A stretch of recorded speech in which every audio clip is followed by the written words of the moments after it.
جماعت امام جماعت سے شروع ہوتی ہے۔ جب امام جماعت نیت کے بعد تکبیر پڑھ لیتا ہے، نماز جماعت شروع ہے۔ اب اس کے بعد جو ان کے پیچھے ہیں وہ نماز جماعت میں شریک ہو جاتے ہیں۔ پھر اس کے بعد جو ان کے پیچھے یا دائیں بائیں بیٹھے ہیں وہ شریک ہو جاتے ہیں۔ تو ہر شخص اپنے سامنے اگر نمازی ہے تو اسے دیکھیں کہ وہ جماعت میں شامل ہو چکا ہے تو وہ شامل ہو جائے، یا دائیں طرف والا اگر جماعت کے ساتھ متصل ہے آپ متصل ہو جائیں، یا آپ کے بائیں طرف کوئی بندہ بیٹھا ہے کہ وہ جماعت میں شامل ہو تو آپ شامل ہو جائیں۔ لہذا جب آپ کھڑے ہو جاتے ہیں قد قامت الصلاۃ کے بعد تو تمام ہوش و حواس جماعت کی طرف رہے کہ نماز جماعت شروع ہو چکی ہے اور کون کون شامل ہو چکا ہے۔ جب آپ تک پہنچ جائیں تو آپ بھی فوراً شامل ہو جائیں۔ تو یہ عرض کیا کہ جلدی جلدی میں ایسا نہ ہو کہ آپ کی نماز جماعت فرادہ جو ہے نماز جماعت کے ساتھ نہ ہو، مثلا فرادہ ہو جائے۔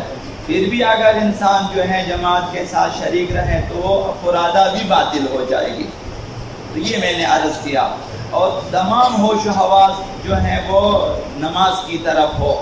اسی طرح رکوع میں اپنے ہوش و حواس میں بیٹھے رہیں مطمئن کہ جب تک آپ کے سامنے امام جماعت اور آپ کے سامنے والے رکوع میں نہ جائیں آپ نہ جائیں، آپ بیٹھے رہیں۔ پہلے آپ کی ذکر آپ کا ختم بھی ہو چکا ہے، آپ بیٹھے رہیں، امام جماعت رکوع میں جائے، اب جب آپ کو یقین ہو جائے کہ یہ لوگ رکوع میں گئے آپ بھی رکوع میں جائیں۔ تو امام جماعت کے لیے مستحب ہے کہ تکبیرات بلند آواز سے پڑھیں۔ بلند آواز سے پڑھنے کا مطلب یہی ہے کہ جب امام تکبیر پڑھے گا آپ کو اندازہ ہوگا کہ رکوع میں جا رہا ہے۔ جب امام سمع اللہ پڑھتا ہے تو آپ آواز کے ساتھ پڑھ، آپ کو یقین ہو امام رکوع سے اٹھا ہے۔ اسی طرح سجدے میں یہی ہے۔ تو یہ بھی عرض کیا کہ جان بوجھ کر امام جماعت سے پہلے رکوع میں جائیں یا سجدے میں جائیں، یا رکوع سے اٹھیں یا سجدے سے اٹھیں، نماز آپ کی خراب ہو جائے گی۔ جماعت آپ کی جان بوجھ کر اگر اٹھیں، جان بوجھ کے اگر جائیں تو نماز جماعت آپ کی باطل ہو جائے گی، فرادہ باقی رہے گی اگر فرادہ کے وظیفے پر عمل کرے، ورنہ وہ بھی باطل ہو جائے گی۔ تو یہ ضروری تھا کہ عرض کیا کہ جب آپ نماز میں کھڑے ہیں تو آگے دیکھیں کہ جماعت کی صورتحال کیا ہے۔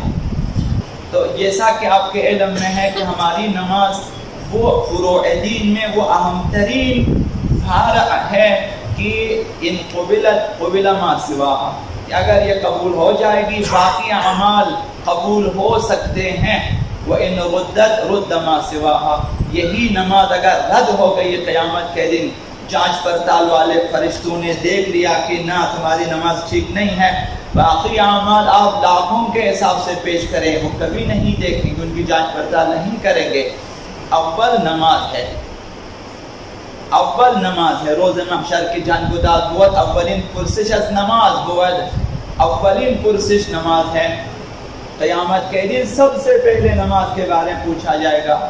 یہ نماز آپ کا شناختی کارڈ ہے، یہی نماز آپ کا پاسپورٹ ہے، یہی نماز آپ کا ویزا ہے، اس کے بغیر آگے گنجائش نہیں ہے۔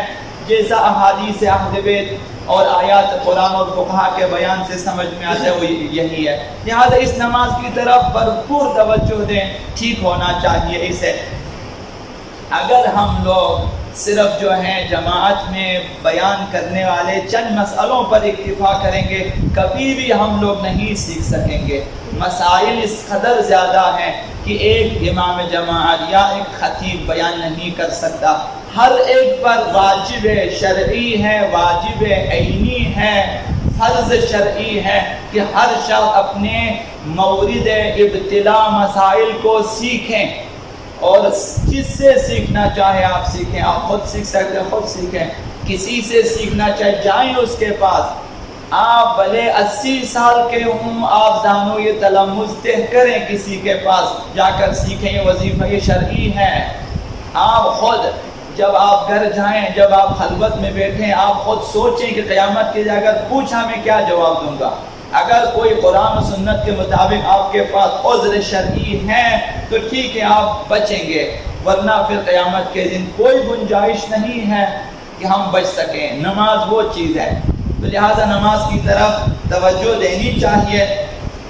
کہ تفصیل میں حضرت آقا امام جعفر صادق علیہ السلام نے فرمایا کہ الا فحاسبوا انفسکم، تم لوگ اپنے نفسوں کا محاسبہ خود کرو۔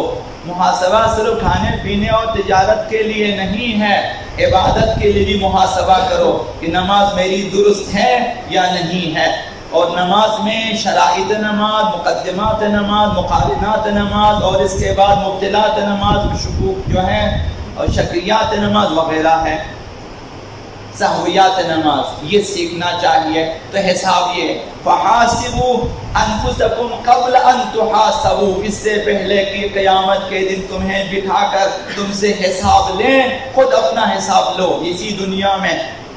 فإن امکنۃ القیامہ 50 موقفا، قیامت کے دن 50 حساب گاہیں ہیں، 50 حساب گاہیں۔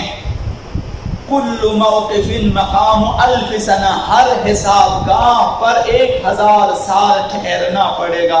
تو لوگ دنیاوی حساب کے ساتھ سال کا حساب بھی لگائیں، 1000 سال آپ حساب کریں کہ اگر ایک موقف میں آپ کو کھڑا کیا جائے گا، اس طرح کے 50 موقف تو ہو جائیں گے 50,000۔ جیسا کہ قرآن میں اشارہ ہوا ہے کہ تعرج الملائکۃ والروح فی یوم کان مقدارہ 50,000 سنہ، فرشتے اور روح اس کی بارگاہ میں ایسے دن میں چڑھتے ہیں کہ جس کی مقدار 50,000 سال ہے۔ ہر موقف میں 50 جو ہے 1000 سال ہے، 50 سال 50 مواقف میں بن جائیں گے 50,000 سال۔ یہ جو ہے حدیث آقا امام صلی اللہ علیہ وسلم ہے۔ تو لہٰذا ان موقف جو ہے مواقف میں یا ان گھاٹیوں میں جہاں پہ ہم نے عقبات میں نماز اور بڑی بڑی واجبات ہیں، ایک عقبہ حتماً نماز کا ہے، اور وہ بھی اولین عقبہ، اولین گھاٹی جہاں ہم سے پوچھا جائے گا وہ نماز ہے قیامت کے دن کہ اولین پرسش نماز ہوا، اب سب سے پہلے نماز کے پوچھا جائے گا، نماز کو ٹھیک ہونا چاہیے۔ تو لہٰذا نماز کی گھاٹی میں اگر ہم لوگ نماز کے عقبہ میں موقف نماز میں اگر 1000 سال رہیں تو پھر آگے کے مواقف خداوند بہتر جانتا ہے۔ تو لہٰذا بہتر یہ ہے کہ ہم میں سے ہر ایک اپنے واجب شرعی کو سیکھیں اور خود اس پر عمل کریں۔ اگر کسی کی سمجھ میں کچھ نہ آئے تو اپنے اپنے نزدیک جو علماء ہیں آپ ان سے پوچھیں، اگر پھر بھی آپ کو شک رہا دوسرے سے بھی پوچھیں۔ آپ آن لائن بھی فقہائے اعظام کے دفاتر میں رابطہ کر سکتے ہیں اپنے جو ہے مسائل شرعیہ کے سلسلے میں، حتیٰ کہ آپ اپنے مشورے کے لیے بھی ان سے رابطہ کر سکتے ہیں اپنے گھریلو امور میں کہ یہ مسئلہ ہے ہمارے گھر میں، ہمارے لیے کیا مشورہ ہے، بہترین مشورے دیں گے قرآن و سنت کے مطابق۔